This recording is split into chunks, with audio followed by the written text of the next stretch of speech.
दोस्तों एक बार दो बुद्धिस्ट मॉन्क्स यात्रा पर जा रहे थे। उनमें से एक सीनियर मॉन्क था एंड दूसरा जूनियर मॉन्क। वो अपनी यात्रा के दौरान एक रिवर के पास पहुंचे, जहां से उन्होंने उस नदी को पार कर कर आगे बढ़ना था।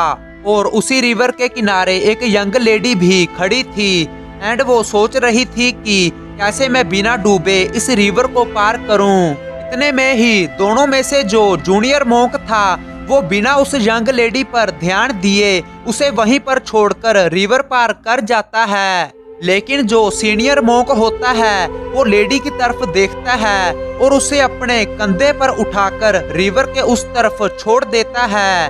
और बाद में वो दोनों बुद्धिस्ट मॉन्क यात्रा के लिए बचे हुए रास्ते पर निकल जाते हैं। रास्ते में जाते जाते सीनियर मॉन्क ने नोटिस किया कि जूनियर मॉन्क परेशान दिख रहे थे एंड वो ख्यालों में खोए हुए थे। तब सीनियर मॉन्क ने जूनियर मॉन्क से पूछा कि इसमें गलत क्या था। तब जूनियर मॉन्क ने रिप्लाई किया कि आप कैसे उस लेडी को ले जा सकते हैं, आपको पता है कि हम लेडीज को नहीं छू सकते, ये हमारी मोनास्टिक लाइफ के रूल्स के खिलाफ है। उसके बाद सीनियर मॉन्क ने जवाब दिया, मैंने उस रिवर के दूसरे किनारे पर उस लेडी को बहुत पहले छोड़ दिया था, लेकिन आप उसे अभी भी अपने साथ क्यों लेकर आ रहे हो। दोस्तों इस स्टोरी में सीनियर मॉन्क ने अपने रूल्स को तोड़ा, लेकिन उसके पीछे एक गुड रीजन था। सीनियर मॉन्क ने उसे अपना एक उद्देश्य मानकर उस लेडी को उठाया एंड जब उन्होंने रिवर क्रॉस कर ली, उस मॉन्क ने उस लेडी को रिवर के उस तरफ छोड़ दिया था एंड वो जूनियर मॉन्क के साथ यात्रा पर निकल गए थे।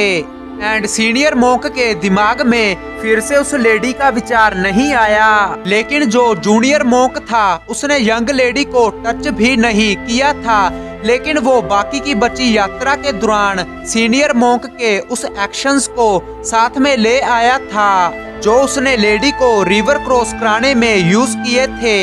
एंड वो उस इमोशनल एक्शंस का बर्डन बाकी की बची हुई यात्रा के दौरान उठाकर चल रहा था एंड जो कि पास्ट का एक एक्शन था। दोस्तों इसी तरह लाइफ में भी पास्ट में जो भी एक्सपीरियंसेस हमने अपनी लाइफ में किए हैं, चाहे वो गुड हो या बैड, उसे हम लाइफ में बहुत कम यूज कर सकते हैं।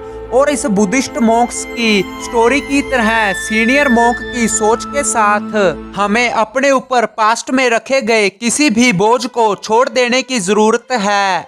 यदि आप भी किसी ऐसी चीज पर लटके हैं जो कि पास्ट में हुई थी, जो हर रोज आपको बैड फीलिंग्स के साथ पीड़ित करती है, आप जितनी बार इसके बारे में सोचोगे यह बार बार रिपीट होकर एक नेगेटिविटी का चक्कर आपके माइंड में क्रिएट करेगी एंड जिसके चलते आप डिप्रेशन का शिकार भी हो सकते हो। पास्ट में जो भी कुछ होना था वो हो चुका है एंड वो समय खत्म हो चुका है एंड इसे किसी भी हालत में बदला नहीं जा सकता। हम लाइफ में पीछे नहीं जा सकते, लेकिन आगे जरूर बढ़ सकते हैं एंड अपने फ्यूचर को ब्राइट कर सकते हैं। दोस्तों इसीलिए आज से ही burn the past and living in present for happiness in present moment and for great future.